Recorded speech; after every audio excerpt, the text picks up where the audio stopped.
Shemar Stewart, Kamari Ramsey, Donovan Ezeiruaku. We got some NFL draft prospects to break down for you today on the Locked On NFL Scouting Podcast.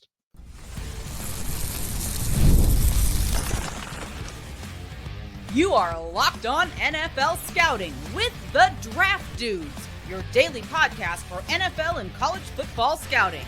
Part of the Locked On Podcast Network, your team every day. What's better than this? It's guys being dudes here on the Locked On NFL Scouting Podcast. We're the Draft Dudes. I'm Joe Marino from Locked On Bills. He's Kyle Crabbs from Locked On Dolphins. And we are your NFL experts here with you daily to talk team building across the league on the Locked On NFL Scouting Podcast with the Draft Dudes, part of the Locked On Podcast Network, your team every day. Want to issue a big thank you, shout out, and welcome to our everydayers. Those of you who never miss a single episode, we appreciate y'all being here very, very much. Today's episode is brought to you by FanDuel. You can start the season with a big return on FanDuel. New customers can place a $5 bet, and you'll get started with $150 in bonus bets. If you win your first $5 bet, just visit FanDuel.com to get started. Joseph, happy National. Kyle releases a updated top 100 big board. Dane Brugler releases his first 2025 NFL mock draft, and the dudes do Donovan Ezeiruaku, Kamari Ramsey, and Shamar Stewart Day to you. Wow, thank you. It's also we're putting up our Christmas tree today at my house. You're late. Yeah, we are, dude. We went and got it over the weekend in the mountains. 3 weeks left. You know, primetime games, brother. They really throw up your weeks, man. It's a problem. You know, I don't want to hear it. I went from a Sunday to Thanksgiving Day turnaround. You had that twice. You had it twice. I've had Sunday, Thursday twice this year. No, thank you. Yeah. Abolish it. Every game has to start either 1 or 4. We just start doing Fridays instead. I know there's like some broadcasting restrictions for like that makes it hard to do, but Friday would be so much more digestible. Give the MAC its full glow up as like the only like weekday night football that exists throughout the season. Just let MACtion happen on Tuesday, Wednesday, Thursday all year. Oh, it's not. Yeah, I got you. I digress. We are doing Boston College pass rusher Donovan Ezeiruaku, USC safety Kamari Ramsey, who you are very resistant to do because he's a redshirt sophomore and time is of the essence. But we'll talk about him. But he's a 2-year starter. I felt better after I realized he was a 2-year starter. So, and then Shamar Stewart is our hallmark piece here today. Hallmark Christmas season. Well done. Yeah, very nice. I wrote a story recently about Shamar Stewart, so I'm sure people who follow my work over the 33rd team are aware of how I feel. I would love for you to set the stage with what you saw with Shamar Stewart, because I have no idea what you think other than I sent you a bunch of clips. I'm like, look at Godzilla here. This is crazy. And Godzilla's a good way to put it. 6'6", 290. Yeah. Oh, man. I like what I see here. He's got all the uncoachable stuff, right? Length off the charts, tall, massive, explosive. Yeah. Powerful, a little more loose than you expect for that type of body type. The ceiling's off the charts, man, right? Like that's where this really starts is the ceiling here is unbelievable. And the ability to win with the traits that you want him to, like he plays like he's 6'6", 290 with extension, ton of pop in his hands. But I think where I really get excited is when he's able to like shoot a gap and you see him like attack half a man and how he can slip through and just close so quickly. Now, some of that's to his detriment, right? He can be a little out of control at times. But there's a lot of opportunities he did not finish on the field because he was out of control at first contact. I did the Walter Nolan thing where I watched the tape and then I looked at the stats and I'm like, oh, man, I can't believe that's what the stats are. Right. So the production's missing, but the uncoachable stuff is off the charts. And he's like one of those players you just watch consistently. I think I did Notre Dame and LSU were the first two that I watched. And it's like your jaw's on the floor a lot of times. Yeah. He doesn't really lose reps. Where he gets in trouble is just potentially just being out of control a little bit and leaving a lot of production on the field. But man, I feel like the foundation here is really, really special. Like that. These are high first round traits. Yeah. I think the way I eventually worked to The comp I have for his profile on 33rd team is supersized Jadeveon Clowney. But he's like, if you took Jadeveon Clowney's skill set and you put it in Eric Armstead's body. Some of those run reps are like Clowney, right? Yeah. Where he like shoots an inside gap. Explode to the mesh point, and you're like, how did you get to that point that fast as an over tackle player at 6'6", 290? The explosiveness, and I think it gets lost in a lot of his best reps or his run reps in gap control, where he's utilizing his hands and his length, and he's jolting and creating reset at the line of scrimmage, and then shedding the block to uncovering the hole and force the ball carrier to either bounce or he makes the play. But the times where you let him off the leash, oh God, yeah, you go get it. The potential is crazy here. It's like you say supersized Jadeveon Clowney. It's also like Rashawn Gary vibes as well. Mm-hmm. I see some of that, just dynamic stuff. And I don't know, you play him anywhere from a 0 to a 9, right? Like legitimately. Yeah. Would you have any concern about any spot? And I think, like you said, like that ability to attack the mesh, the ability he's going to have to affect throwing windows and lanes. But because he has the length and the hand power, like the floor is already there. Yeah. Right? Like the concern is, well, what's the pass rush bag? I actually think he has a better pass rush bag than he shows, because I don't think he uses the right counters in the right moments at times based on how he's framed. Looking at my notes, rush plan ... get to the right counters. Yeah. But he's shown a variety of ways to try to counter.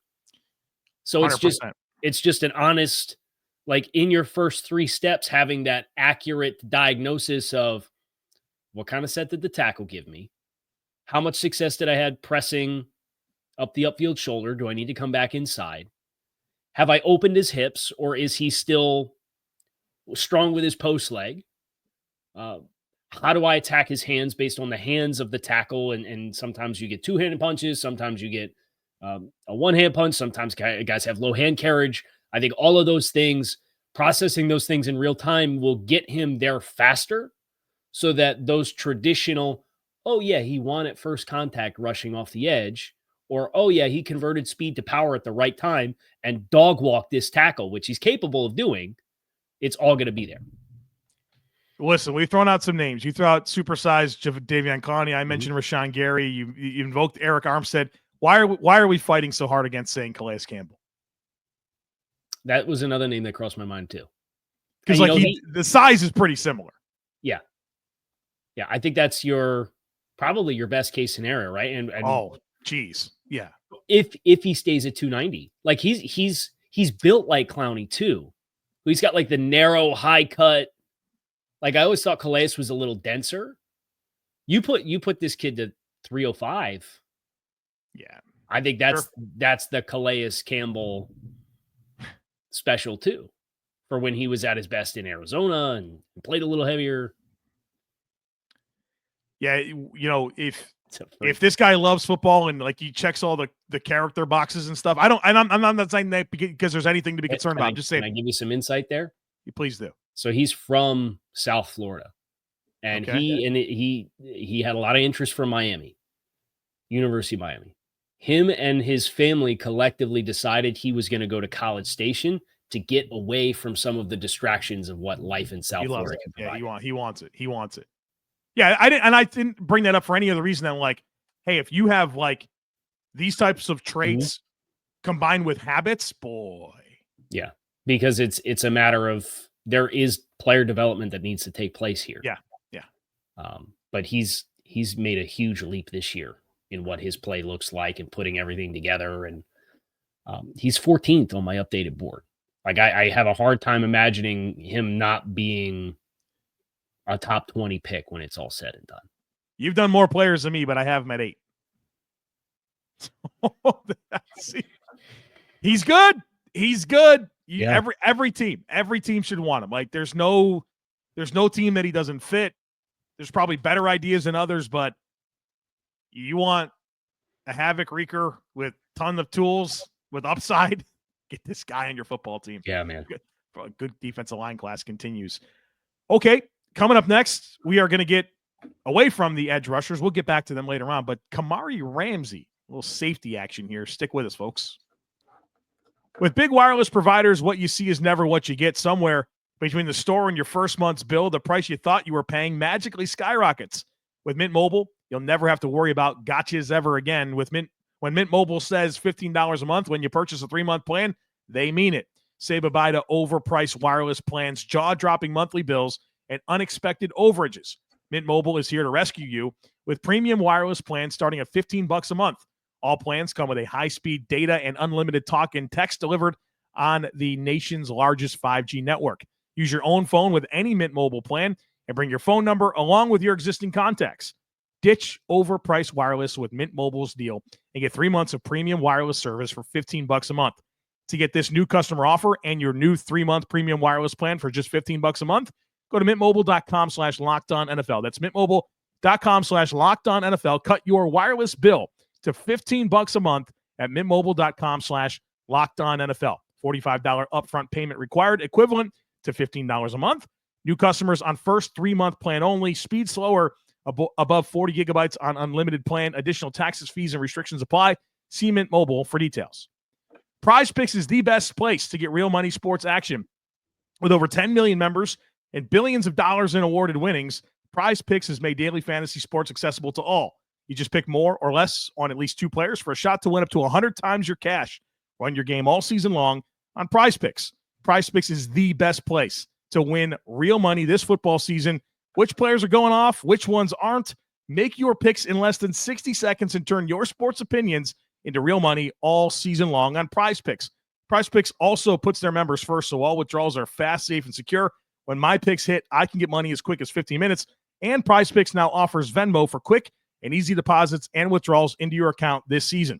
So download the app today and use code LOCKEDONNFL to get $50 instantly after you play your first $5 lineup. Again, download the app today. Use code LOCKEDONNFL. That'll get you $50 instantly after you play your first $5 lineup.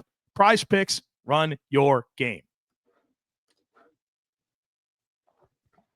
Kamari Ramsey, redshirt sophomore safety, transferred from UCLA to USC, was a second-year player, first year, so redshirt freshman starter at UCLA, transfers to USC, starts this year for the Trojans. I've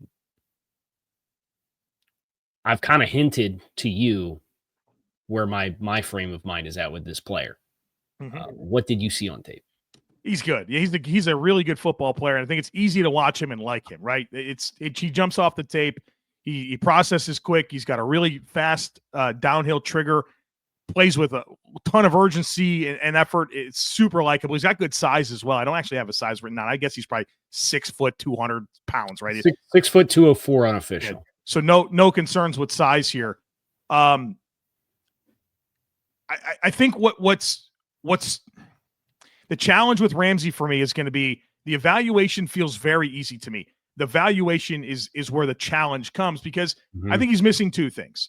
First of all, I don't know that he has great range. I think he's a good man coverage safety. I think you see good reps of him defending tight ends and matching steps. I think that's good.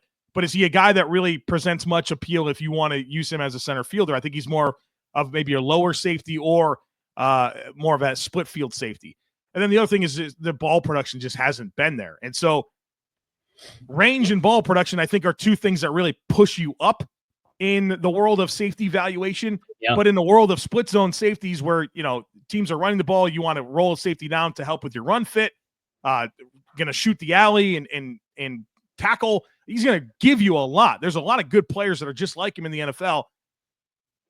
Threading the needle on where you would want to draft him, I think, is where I find the biggest challenge right now. So that I'm glad you said that. I have a late first grade on Kamari Ramsey. He comes in 20th on my big board update today for 30-13. But this is traditionally a devalued position. You have Malachi Starks. We already did the Malachi Starks conversation and said, can he buck the trends of positional values and go high being a versatile player? Well, now you have another versatile player who can play man coverage, can play on the box, can play top half deep coverage. I think And I want to get to like a couple of the traits that really stood out to me about Ramsey, but then you have Xavier Watts from Notre Dame. You have Kevin Winston, who missed this year from Penn State. He's been banged up, missed a lot of time. Nick Eamon-Worry from South Carolina is a supersized, like 6'2", 220 size safety with ball production and fierce tackling ability. You got 5 guys that I think have a chance that are eligible in this class to be like impact starters at safety. We just watched Quandre Diggs and Justin Simmons go till August before getting a contract, right? So in a class that it's a down class, but this devalued position looks like it has a lot of top-end names that can be impact players, but it's a devalued position, but there's a surplus of, like, how does that all fit together? Like, that's a really interesting, if they all come out, that's a really interesting litmus test, I think, for player evaluation versus valuation in a class that I think is absent of a lot of the traditional kind of names that you would look for. I'm just going to throw a bunch of names out there.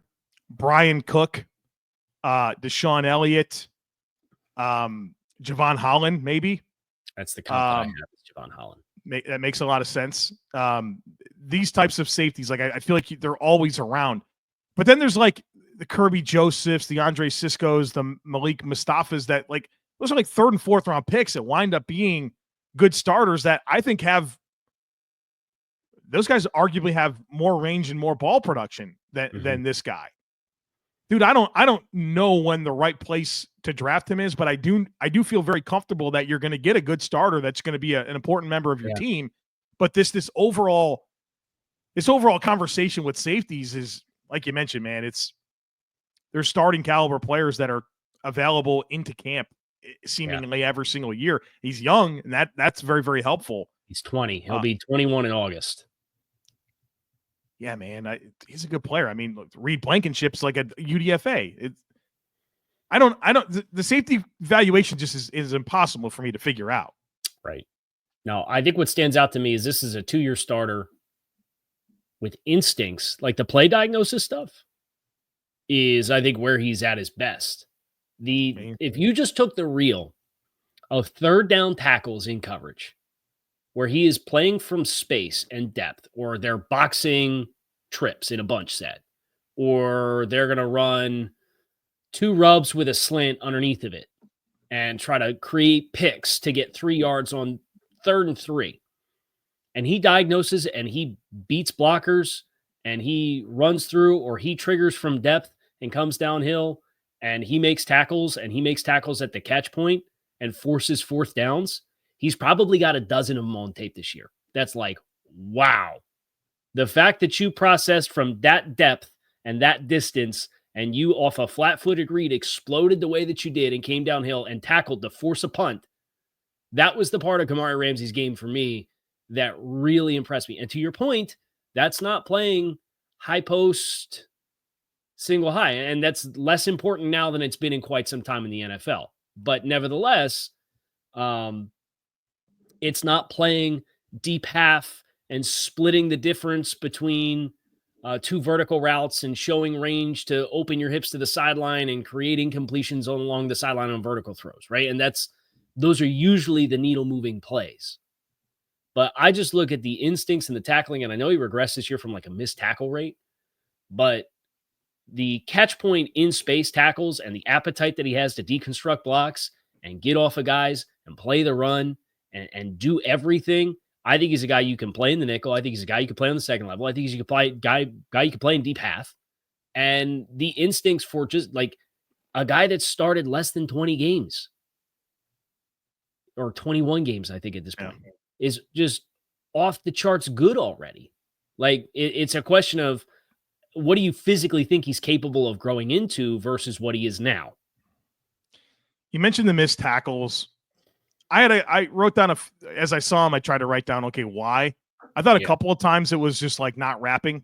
You just go like hitting very, very hard, but like not wrapping, or sometimes just like you mentioned, the trigger is really, really fast.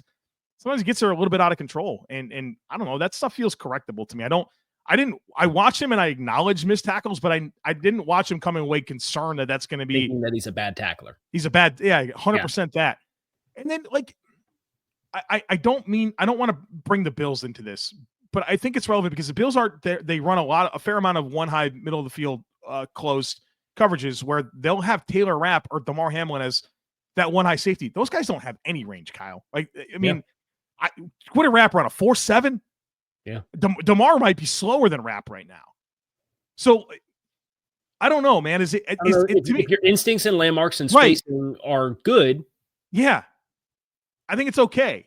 Now he's not going to be what's Earl, or that's the name, or he's not Earl Thomas, right? He's not those guys. I don't think he has to be. I don't think those players are really a thing right now. I think he's well equipped for the trends of defense in the NFL. Somebody's going to draft him at some point. I don't know. You could tell me a 4-round range, and I believe you. But no matter what, I think you're going to get a good starter. I'd be the sucker that takes this guy in the top 40. I would take him in the top 40. And I'm not saying I wouldn't. I just don't know that I can't get him in the 3rd round. I know I'm getting a high floor, high ceiling player that has translatability that's going to play in the league. Yeah. If I want to know what I'm getting, but still have a chance to hit a home run with my pick, I'm picking Kamari Ramsey. Yeah. I don't hate it. All right. Donovan Ezeiruaku. A lot of people wondered if I was going to be able to say that. You nailed it. I did the thing and learned. We're talking about him next. Get ready to tackle the NFL action with FanDuel, America's #1 sportsbook, because right now new customers can bet $5 and get $150 in bonus bets if you win. The FanDuel Sportsbook app gives you everything you need to place live bets on the NFL all in one place. So when you get a hunch in the middle of the game, you can check out the latest stats, view live play-by-play, and so much more on the same page where you place your bets. Just visit FanDuel.com to join today. You'll get started with $150 of bonus bets if you win your first $5 bet. That's FanDuel.com. Folks, there's 2 lines that I like this week. The Bears plus 3.5 at the 49ers. 1 game bump for the coach, but remember, the Bears players want Matt Eberflus gone. They're going to go out there and ball out. 49ers are reeling. I'm a little surprised at that line. And then I said it the other day. I like the under on this 49.5 for the Bills-Rams game. I don't know if the Rams are going to do enough to get this game to 50 points. So check them out. Never waste a hunch and make every moment more with FanDuel, an official sportsbook partner of the NFL. Donovan Ezeiruaku. Pass rusher, Boston College, 16.5 sacks this year. 6'2", 247 pounds is the unofficial measurements for him. He is a senior. This is another player that on the big board update, Joe, came on in the top 20. These were 3 top 20 players on my board. And I think the thing with Ezeiruaku that really stands out is the pass rush variety. Is the most impressive thing. I think he's a fine run defender, but if you're going to tell the story of who Ezeiruaku is as a player, this is a rush linebacker with a very deep bag. I think he's probably, if he doesn't have the deepest bag, he's probably tied for the deepest bag of ways in which he can win as a pass rusher. And his skill set, because of that, I think will translate very well, because I think he's going to clear the athletic thresholds to go with a lot of the pass rush IQ that he provides. I think he's got a lot of length too. He's 6'2", 247, I think is what he's listed at. I bet he's got over 34 inch arms. That was something that really stood out to me. That I looked for it because, I don't know. He's just looking at the measurements and wondering, and I started watching. I was like, I think he's got good length, which helps a ton. Let me ask you a question. And this is a conversation I don't think we've ever had, so this would be interesting. Mm-hmm.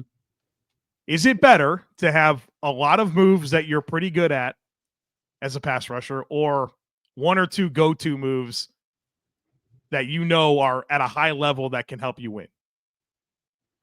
I think it's probably better to have 2 elite moves that complement each other than to have 8 moves that you're solid at. And I'm not saying it's a bad thing. I watched him and I'm like, you win every way. Right. It's a little, I wouldn't say it's a true 1-for-1, but like the way that you watched Latu last year and you're like, geez, whatever. Well, Right. how can he win as a rusher? Yeah. Correct. And so I think that's good and exciting.